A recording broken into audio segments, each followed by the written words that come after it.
Q22 Pro Dashcam by KMM. Ako lang sa yung camera na to. Pwede to sa kahit anong sasakyan. Fortuner, Hilux, or kahit mga Land Cruiser, mga sedan like Vios, Honda, pwede siya. So ang maganda sa dashcam na to, tatlo na ang camera niya. Meron sa front, meron sa likod, at saka sa loob. Ito guys, so maganda tong camera to kasi maliit lang. Then touchscreen na rin siya. Pero ang pinaka nagustuhan ko dito yung AI command. So pag sinabing AI command, so pwede, voice command na siya. So katulad dito naka turn off yung screen niya. Pwede mong buksan pero hindi mo hinahawakan. Kaya pag nagta-drive ka, safe pa din ang driving mo. So sample natin. Turn on screen. Okay. So ayan siya. Gusto mo makita yung harap? Show me front cameras. Show me front cameras. Okay. So yan yung front cameras niya. Show me rear cameras. Okay. So pinapakita naman yung likod. Turn on inside video.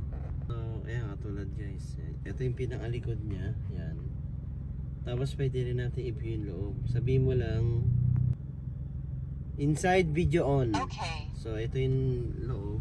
Yan, kita-kita tayo sa loob. Okay, so yan. Yan. Tapos pag sinabi mo rin tatlong camera sabay-sabay, pwede rin. Show me both cameras. Okay. So ito yung front, likod at saka loob. Ngayon kung nagda-driving ka pero gusto mo na-turn off yung camera, pwede din. Turn off screen. Okay. So yan. Pero kahit nakapatay yan, on recording pa rin yan kasi may blue light.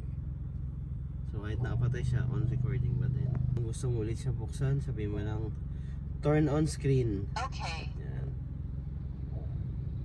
Nari, gusto mo naman sa likod lang na camera, show me rear cameras. Okay. So yan.